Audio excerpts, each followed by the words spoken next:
What if I told you that the single biggest threat to Red Bull and Ferrari isn't another racing team, but a German car manufacturer that has never raced in Formula One before? For decades, they watched from the sidelines. They dominated rally. They conquered Le Mans, but they ignored the biggest stage of all. Until now. As we stand here in late 2025, the pieces are finally in place. Audi hasn't just joined the grid. They have bought their way in with a billion-dollar war chest and a plan to rewrite history. But can they actually win? Or will they become the most expensive failure the sport has ever seen? To understand why Audi is here, you have to understand what is happening in 2026. Formula One is hitting the reset button.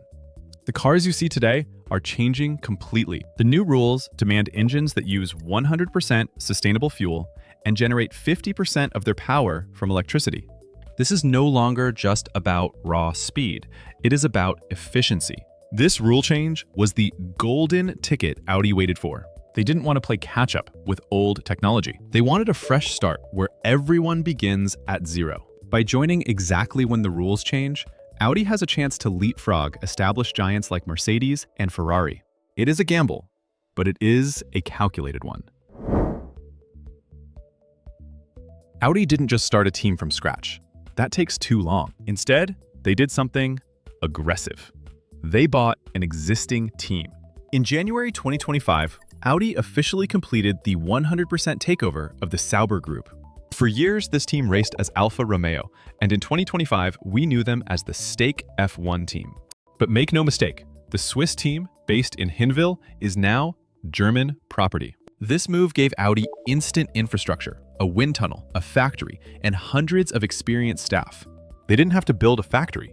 They just had to buy the keys. This saved them 5 years of development time, allowing them to focus entirely on building a winning car. Every great army needs a general, and Audi hired one of the most controversial figures in modern racing, Mattia Binotto. You remember him as the boss of Ferrari, the man who built fast cars but lost championships due to strategy errors. Audi saw something else in him. They saw a brilliant engineer. As the chief operating and chief technical officer, Binotto isn't just running the pit wall. He is building the entire machine. He knows how to build championship-winning engines. His job is to bridge the gap between the chassis team in Switzerland and the engine team in Germany. It is a massive task, but Binotto has a point to prove to the world. If Binotto is the architect, Jonathan Wheatley is the commander on the ground. For 18 years, Wheatley was the sporting director at Red Bull Racing. He was the voice on the radio, calming Max Verstappen. He was the man who turned Red Bull's pit crew into the fastest in history. In 2025, Audi poached him to be their team principal. This was a shock to the paddock. Wheatley knows exactly how a winning team operates. He brings the ruthless winning culture of Red Bull to a team that has been stuck in the midfield for a decade. His arrival in April 2025 signaled that Audi wasn't just here to participate. They were here to dominate. A new team needs a driver who can give perfect feedback, someone who understands the mechanics of the car better than anyone else. Enter Nico Hülkenberg.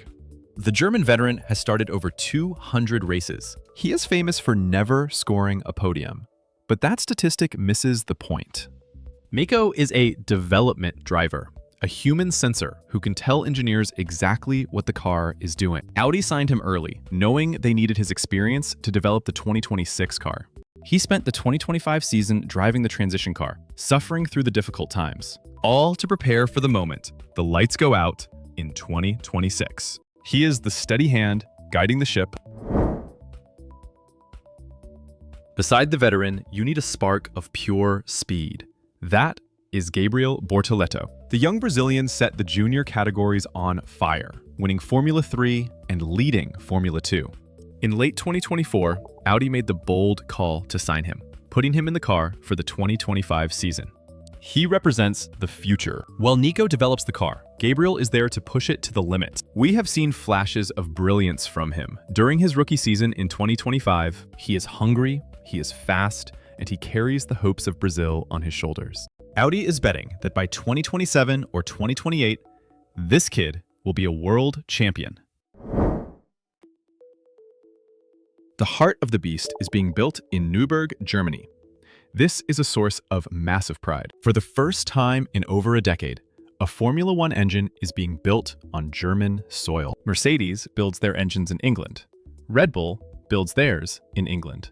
But Audi insisted on doing it at home. They've hired over 400 people specifically for this project. The facility is state-of-the-art, with test benches running 24/7. However, rumors have circulated throughout 2025. Building a complex hybrid engine from scratch is incredibly difficult. Mattia Binotto has even admitted they might not have the best engine on day one. It is a race against time. To understand if Audi can succeed, look at their past. In the 1980s, rallying was dominated by two-wheel drive cars. Audi introduced Quattro, all-wheel drive. Everyone laughed. They said it was too heavy and too complex. Then, Audi started winning. They didn't just win, they destroyed the competition. They changed the sport so fundamentally that today, every rally car uses the technology Audi pioneered. They are not a company that follows trends, they set them. This DNA of innovation is exactly what they are bringing to Formula One. They are looking for the next Quattro moment, a technical advantage that no one else sees coming. It wasn't just rally. In the early 2000s, Audi went to the 24 Hours of Le Mans. They won 13 times in 15 years. That is dominance. But how they did it is what matters for Formula One. They were the first to win with a diesel engine. They were pioneers in hybrid technology with the R18 e-tron. Le Mans is all about efficiency and reliability, exactly what the new 2026 F1 rules require. No other manufacturer on the current grid has as much experience combining electric power with endurance racing as Audi. This is their home turf. They know how to make energy last longer than anyone else. Let's talk about the elephant in the room: money. Formula One is expensive. But Audi is part of the Volkswagen Group, one of the largest car manufacturers on the planet. They have pockets deeper than almost anyone else. While there is a budget cap in F1 now, the initial setup costs, building the factory, the wind tunnel, the simulators, are massive investments that Audi has happily paid. They invested over 600 million euros just to buy the team. This financial security means the engineers don't have to cut corners. If they need a new tool, they get it. In a sport where money equals speed, Audi is starting with a full tank. The road to 2026 hasn't been smooth. The 2025 season was a strange limbo. The team was officially owned by Audi, but it still raced as stake F1 team. The performance was lacking. They spent most of the year at the back of the grid. But this was part of the plan. You see, you cannot fix a Formula One team overnight. Audi deliberately sacrificed short-term results to build for the future. Every dollar spent on the 2025 car was a dollar not spent on 2026. So they chose to suffer now to win later. It was painful to watch, but it was a necessary discipline. In November 2025, we got our first real taste. Audi unveiled the R26 concept. It wasn't the final race car, but it was a statement. The livery was striking, classic Audi silver, red, and black. It looked aggressive. It looks like a winner. More importantly, it showed the world that this is real.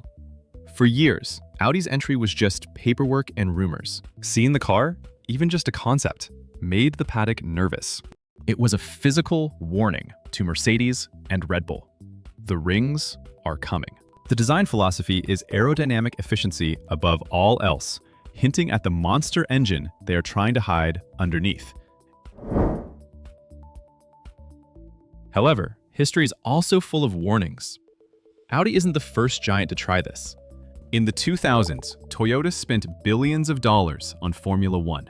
They built a huge factory, hired the best people, and had unlimited budget. The result? They never won a single race. Not one. Corporate bureaucracy killed them. They were too slow to make decisions. The fear is that Audi could fall into the same trap. Can a giant German corporation react fast enough to beat a nimble racing team like McLaren? Mattia Binotto's biggest job isn't building the car. It is cutting through the red tape to keep the team agile. Audi is trying to lower the pressure. They have been very honest. They have said, do not expect us to win in Australia 2026. They know that even with all their money, experience takes time to acquire. The goal is to be competitive in 2026, fight for podiums in 2027, and win the championship by 2028. It is a 3-year plan. This patience is rare in modern sports.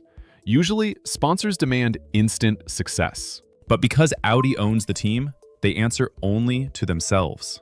They have the luxury of time, but the clock is ticking. The fans will only be patient for so long. So, why does Audi's entry change racing forever? Because it signals the end of the privateer era. Formula One is now a battle of industrial giants. With Audi joining Mercedes, Ferrari, Alpine, and Honda, the grid is packed with the world's biggest car companies. It elevates the sport to a new level of global relevance. If Audi succeeds, they prove that the new, sustainable rules work. If they fail, it could scare other manufacturers away for decades. The stakes couldn't be higher. The engine is built. The drivers are ready. The waiting is over. In just a few months, the red lights will go out, and we will finally see if the German giant can dance. Audi has risked its reputation, billions of dollars, and its legacy on this project. They have assembled a dream team of leaders and drivers. They have the technology. But in Formula One, there are no guarantees. The only truth is found on the stopwatch. Audi is coming, and Formula One will never be the same again.